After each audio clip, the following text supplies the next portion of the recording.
Lishonile Mbugeli yemukela Nati Tindzaba utetfulela bukhoma emkhulukhaya wetindzaba te-SABC Auckland Park la ku SABC 1 nakule haye Nati lethambe mbili. She could be unpredictable at times, you know, and you know, she's a very good manager, make no mistake. Lamuhla tigaye ngalomunye umhlathi ekhomishaneni lamadlanga ngesikhathi advocate Peter Serunye athi beka ngumphathi loqotho advocate Andrea Johnson lobeka inhloko ye-IDEC khatha lokhu labanye bofakazi bathi amange aphathe ngebuqotho. It's not a real surprise because we held different views and those who have different views must be allowed to express them. Mengameli Cyril Ramaphosa uthi akumangalisi ukuthi iDA imikise ludzaba lwekubuyiselwa kwemhlaba kubanikati bemvelo ngaphandle kwesincephetelo enkantolo. We know what we need to do. You know, we need to win the game. You know, and that is important, and we can only do what we can do. We cannot control anything else outside of that. Ibanyana ibukene nemcansa ku-Africa Cup of Nations yalabasikati kanzi lamuhla lelicembu lidlala umdlalo lekufute liwuphumelele nele Burkina Faso.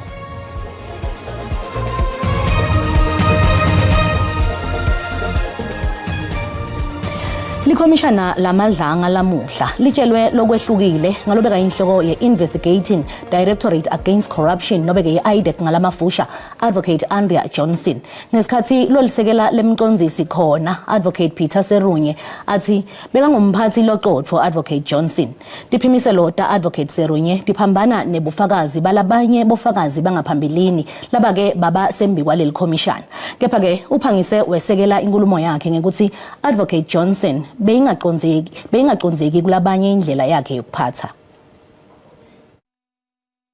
Abofakazi bangaphambili lebekathe basebenza uThera Johnson ku-IDEC advocate Durushanda Ramsemi naMansara Phezu bamchaze njengomuntu lobekathe ayishintsha nje esithubeni eqinqumeni takhe tekushushisa avamile kuphendula ngaphandle nje kwecabangisisa kahle.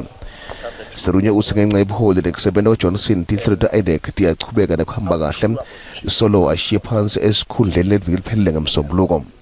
She's a very good manager, make no mistake. For as long as she was in the IDEC,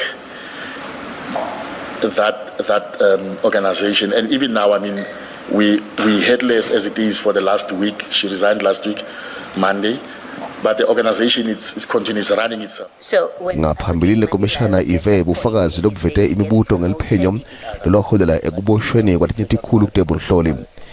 Kuthiwa luphenyo loloholela ekuboshweni kwa-Brigadier Dineo Mkwele beluholwa ngumshushiso losephansi ngesikhundla advocate Joy Hleshwayo ngemiyalo lovela ku-advocate Andrea Johnson lobekathe aphethe i-IDEC. As I'm inquiring, I'm then told that advocate Joy Hleshwayo, who was one of our junior state advocates and who was at the time reporting to me or reporting to my group and who without belittling her or anything, she was amongst the most junior in the office. I'm told she's the one who's handling this case. Umsebenzi wekomishana uyachubeka. Sisekudo del komishana lamadlanga iyachubeka nekuba ngondzaba mlonyeni i-IDEC kuleli komishana kepha kubuka dona ledi sikhulumisana na Dr. Mxolisi Mathebula. Dr. asikubingelele sibonge kakhulu isikhathi sakho. Angibingelela kulengamane ngibingelela babukeli. Dokotela kuloku lokuvakala eCommissioneni lamadlanga nge-IDEC sibuka kanjani isifundi salesikhungo? Sifisa lesikhungo silimele kakhulu. Uyeva nalamalanga labanye babhokile bathi vele IDEC ayivalwe kodwa ngithi mina siyayifuna le IDEC ukuthi isebende. Kuyabonakala futhi ukuthi ingasebenza vele ngoba sesibonile abantu abafana nabo advocate Serunye nabo Miss Ramsame ukuthi babantu abathimisele emsebenzi wabo. So ukuthi ayivalwe ngiyala kodwa sithundisayo silimele kakhulu sona kodwa singalungiseka futhi kuyembili. Dokotela emacala lavulwe aphinze aphenywa i-IDEC sisakhona yini sisinvo sekuthi angatekwa enkantolo njengoba ke kuvela ukuthi kunyendi lokungahambanga kahle kuphenyeni nasekuvulweni kwawo kukhona yini laba bebalaywa?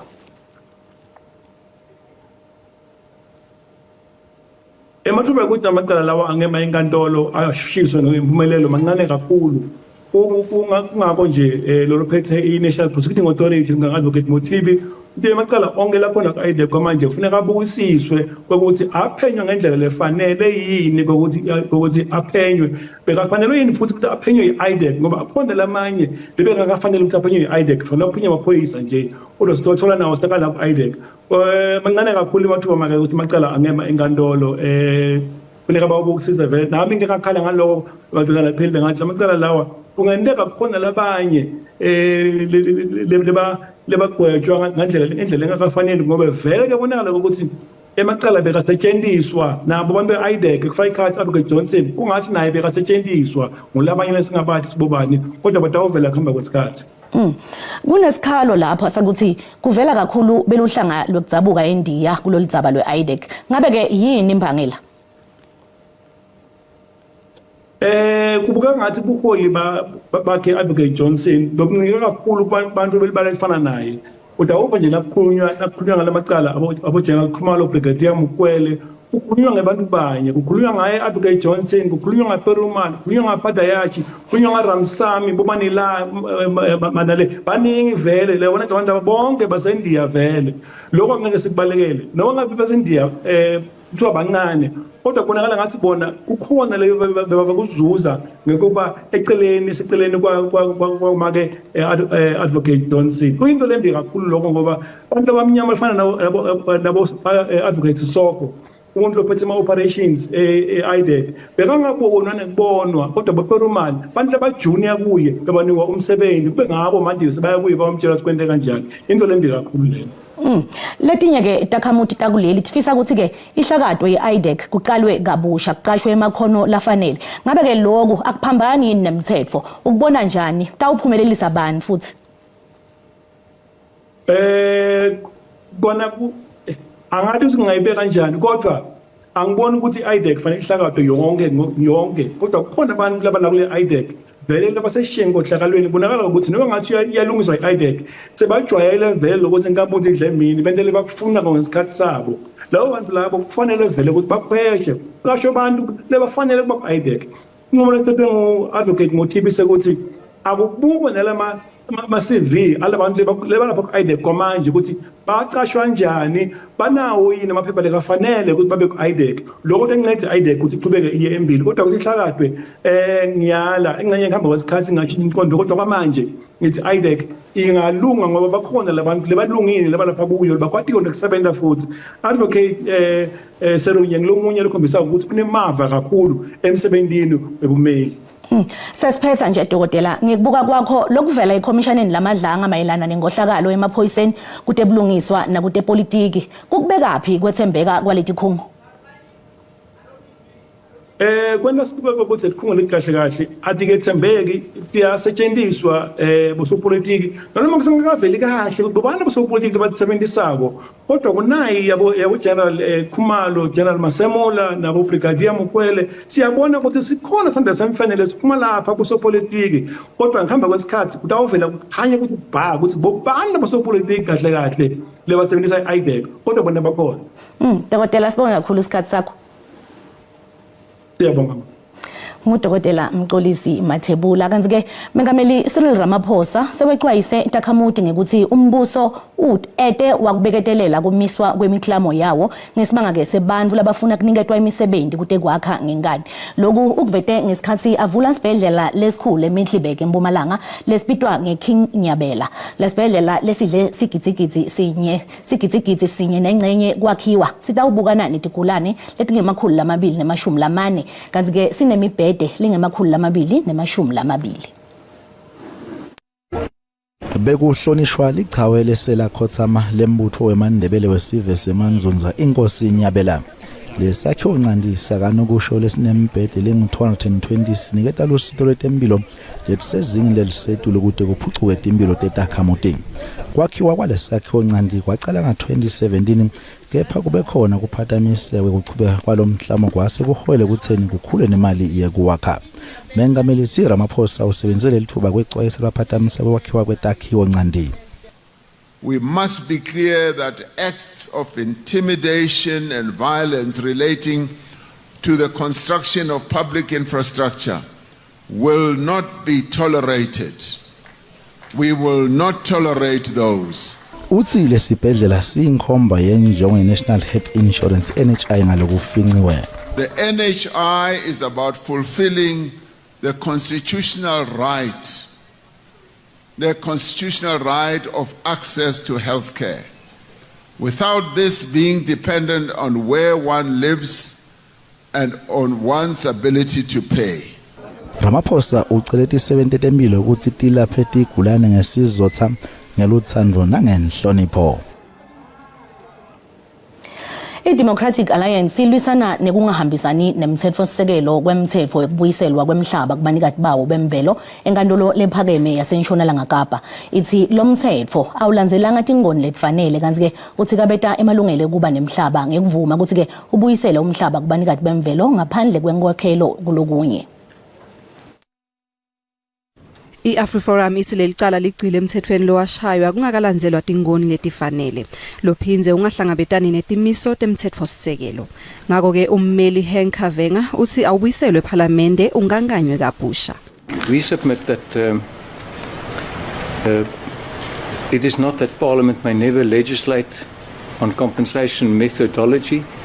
It may create procedures, it may require office, it may regulate the information that must be supplied. All of that is done in the Expropriation Act. Mengameli Cyril Ramaphosa uthi akumangalisi ukuthi i-DA ikhethe kuyenkantolo lephakeme eNtshonalanga Kapa ngalolu dzaba.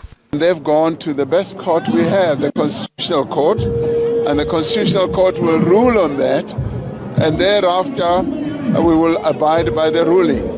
And they too must abide by the ruling that the court will give. So it's not a real surprise because we held different views, and those who have different views must be allowed to express them, and they've expressed them in a court litigation. Mengameli Ramaphosa uthi leli cembu linelungelo leliphelele lekuhlolisisa umthetho wakuleli etinkantolo. Sihlava sekuhlukubetana ngekwebulili esigodini saseMampondo eMpumalanga Kapa sekholele ekutheni bukhosi bakhona kaNyandeni netishoshovu tebulungiswa nenhlalakahle baxoxisane nenivuna yelitiko letebulungiswa Mamoloko Kubayi ngemasu latawufaka ekhatsi ilitiko letemaphoyisa tebulungiswa nabo bonke ke labaphathelene netekuphepha. Ikhuluma embizweni lebeyibanjelwe esigodlweni sakaNyandeni elibode indlovukazi Madosini Ndamase ithe bantfu labasikati kufaka ekhatsi bafunzi bayagagadlelwa kulendzawo yasemaphandleni. Kumkanikazi walapha kusizwe samaMpondo aseNyandeni ukumkanikazi uMadosini mhlawumbe ukuba singake sijonge mhlawumbe ziziphi izinto ezibangele ukuba nibe nibiza le ngxoxo ezoqhubeka phakathi kwenu nasekakhulu into ebangele uba ndichwethe uminister msasazi wami kukuba lizinga eliphezulu lokudlwengulwa nokubulawa kwabantwana bangamantombazana apha kwingingqi le yeNyandeni kukhona amagxamisi abantwana apho bahlala khona babe befunda kwi-high school ezikufutshane ufumanise baphuma esikoleni xa bephuma esikoleni sifumana into ethi ukhona othe wadlwengulwa wabulawa wafihlwa ematyholweni ibe kubusongamela ke kwiminyaka emithathu edlulileyo lo ka-2026 yangunyaka wesine kwisikolo esinye kusenzeka loo nto yathi ke loo nto make sivula amehlo ngoba ithetha ukuthi sinaye umalgaju okanye umbulali okhoyo ocashileyo endaweni acashe kuyo yathi ke loo nto make sidibane sizinkokheli sibonisane sihewule lo mba siwuzise kuminister uminister wasenzela into esibulela kakhulu yoba athi ndicela ungayisabeli apha ePitoli kuphela kumkanikazi mandiyofika kuletinye umasibuya ititolo. Inhlangano yemphakathi eMbombela eMpumalanga iPenrich ibambisene nelitiko letemfundvo lesifundza beyibungata inyanga yescience ngako ke ibambe isibhimbi seSTEM.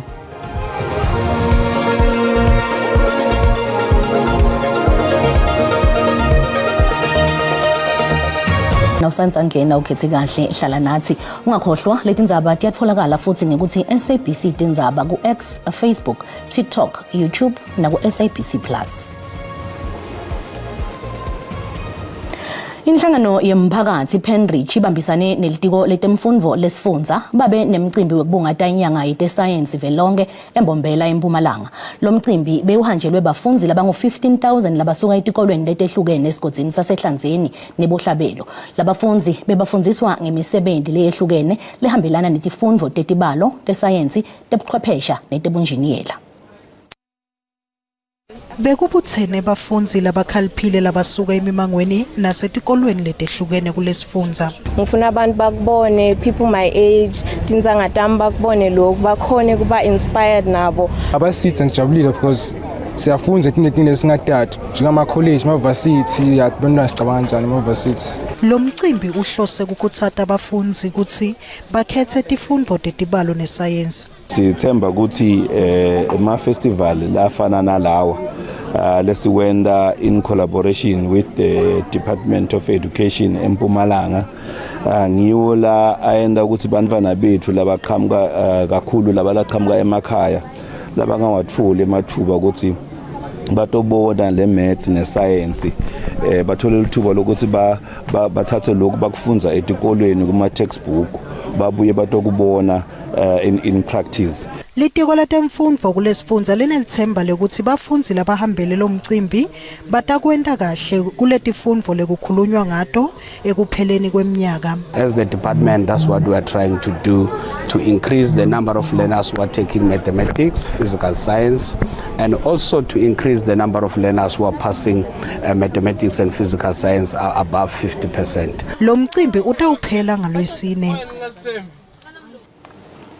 Fakazi wembuso ecaleni nelibukene naVusumuzi Khet Matlala nalabanye labane utshele inkantolo lephakeme eJozi ukuthi bekatawubonisa umsolwa wekucala ukuthi ke avulele amaphoyisa licala uma ngabe ke bekamshayile ngekusho kwakhe.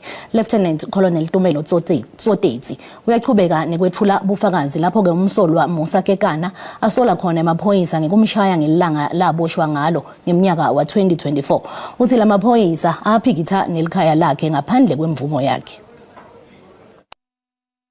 My Lord, as you know, it won't assist to postpone the matter until the 11th, as from the 11th you've already granted the pause of the continuation of the trial. And so after Friday, in any event, after the 7th, the matter would have been postponed until the 31st of August. I submit that bearing in mind all relevant factors, it's in the interest of justice, and I plead to the Honourable Court and to your Lordship to grant such a postponement. Ufihlwe lamuhla umndeni wakaChuma lowabulawa ngesibhuku eBedfordshire eNgilandi. Nothabo Chuma nemadvodzakati akhe lamabili Natali lobeka neminyaka leli-15 naNala lobeka neminyaka lesi-5 bafihlwe lamuhla eZimbabwe kwabulawayo. Titvumbu tabo tifike itolo eZimbabwe ngemva kwekubambeleleka eTopia ngenxa ke yesimo selitulo. Indvodza eNothabo lesolwa ukuthi ke ngiyo lebabulele ndodana Mkhanyisi Chuma yaboshwa kuleli eJozi njengoba ke isagcinwe eStoksini. Chuma kulinzeleke abuyiselwe kuleNgilandi lekulapho ke atawubukana khona nalamacala lathweswa wona. Umndeni ubonge kusekelwa ngalesikhathi lesimadima lobukene naso.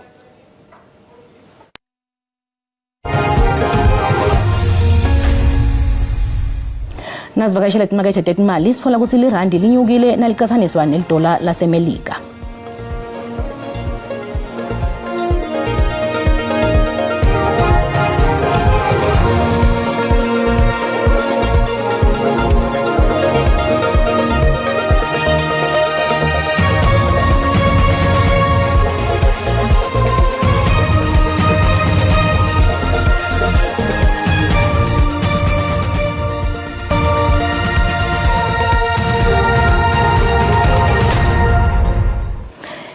Banyana ibukene nemcansa ku-Africa Cup of Nations yalabasikati kanzi lamuhla lelicembu lidlala umdlalo lekufute liwuphumelele neleBurkina Faso. Kufute ke le-Ivory Coast lehlule leTanzania nayo ibanyana kumele ke iphumelele umdlalo wayo nangabe ke ifuna ukuthi beka ithubeni lokufinyelela esigabeni semkhumula jezi. Ngabe ibanyana ifuna indlela lesigabeni semkhumula jezi kufute iphumelele lomdlalo wayo neleBurkina Faso. bese kuthi le Ivory Coast lehlulele Tanzania. Lemidlalo itawudlala ngesikhathi sinye ngekwehlukana. All the games in the tournament are different, and this one is different as well, and it's a different challenge as well. You know, they've come and they've showed, the quality, they've showed the organization, but we focus on ourselves. You know, we know what we need to do. You know, we need to win the game. Umgadlo Banyana Antonia Maponya uthi kufuthi bawuphumelele lo mdlalo. It's going to be one of the most important games because it's the last game of the group stages and it's a must win for us. So we know what is expected out of us and we're going to have to do whatever it takes to accumulate the 3 points. Emaqembu lahlete etulu ku group ngayinye tawundlulela esigabeni semkhumla Jezim. Uthi lamane lahlete kunombolo 1 kuya kunombolo 4.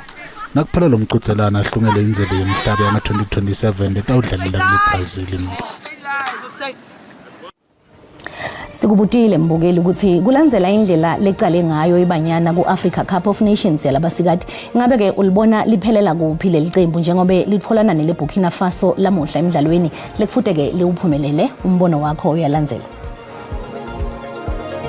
Nalo ithemba lokuba iBanyana iyakwenza better namhlanje.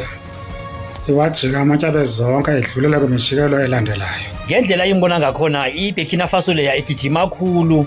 And angiboni iBanyana ingakhona ukuphumelela namkha idlule kiyo. iBanyana kuyiqembu engilithembayo kakhulu futhi ngiyethemba ukuthi ngazathi lizohamba indimende kodwa nakuba mhlambe singeze sifike mhlambe kumqhudelwana kamanqamu. Lo mdlalo namhlanje kumele siwine phinde futhi sithandazele ukuthi laba abanye sinabe egroupini bedlale bedliwe. Manje kanjalo ithemba lincane kakhulu ithemba lincane. No ukukhuluma iqiniso ukufavor kusiza. Amathuba amancane kakhulu ukuthi singadlulela phambili. Lona ke ngumbono wembukeli iSABC etayetfeswa ukuthi phendvulela ngawo. Kuna Sindisiwe Mlangeni kuligwalagwala FM. Sindisiwe. Ngatotota imbili Rebecca ngibingelele umbukele ekhaya ngisho ukuthi namuhla ehlelweni sabe sibuka nalo udzaba lamengameli Cyril Ramaphosa njengoba bekavakashelela besibhedlela eKing Nyabela eMecklenburg kulesifundza eMpumalanga sawuphinze sicocisane nato Tati Dedemthetho nganalo udzaba lekusebenta kweMagistrate Commission sawuphinze sibuke udzaba leSA Forum lekuyinhlangano lesungiliwe kuleli vele eNingizimu Afrika angithathe tinzambo ngitibuyisele eGolini. Sibonga kakhulu kusindisiwe tiyaguca dalamuhla asiphinze isihlangane ngalwesine letelama leti tingensimbi yesikhombisa ngesixhosa ungaphuthelwa simo selitulu nanto zakhe Mathebula ngemva kwetitolo inzambama akube ngilenhle ngwane.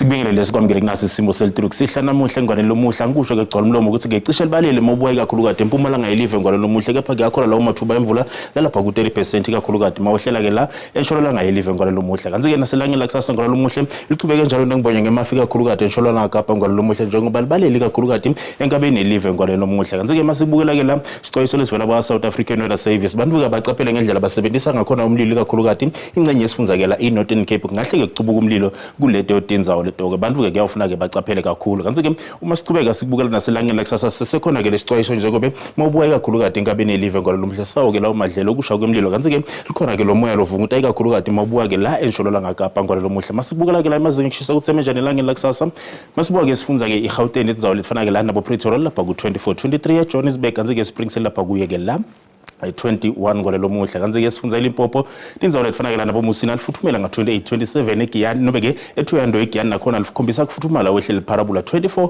mabuka nzawo lefana ke la kuboma Kopane ngole lomuhla kanti ke eMpumalanga nzawo lefana nabo Carolina lapha ku 20 kanti ke Emelo kuyabanza ke ekseni nga minus nobe ke nga 1 -5 mabuka ke la Standerton lipholile ke embombela nga 25 ngole lomuhla kanti ke KwaZulu Natal mabuka ke uLundi lifuthumela nga 29 28 eRichards Bay eDurban lapha ku 25 kanti ke Kokstad kuyabanza ekseni kepha ke liyabe lipholile ngekhasikethi entsambama kanti ke Eastern Cape mabukwenza lefana nabomaletswa -1 kuyabanza ke leto nzawo leto ekomani lapha ku24 kanti ke Mthatha lapha kuyeke la 27 ngwane lomuhle kanti ke iWestern Cape nzawo lefana nabo Fredendal lipholile nga20 kanti ke wehlele Cape Town nga15 mabuka ke Beaufort West likhombisa ke kufuthumala ngayeke la 27 ngwane lomuhle kanti ke la sifunza iNorthern Cape nzawo lefana nabo Calvin lapha ku21 ngwane lomuhle Appington 27 likhombisa ke kufuthumala kanti ke Kimberley lipholile nga25 ileto nzawo leto kanti ke sifunza iFree State ngwana lomuhle masibuka nzawo lefana nabo Welcome lapha kuyeke la 24 kanti ke Bloemfontein kuyabanza nga-2 kanti ke Bothaville ngwana lomuhle lapha kuyeke la 24 kanti ke sibuka ke la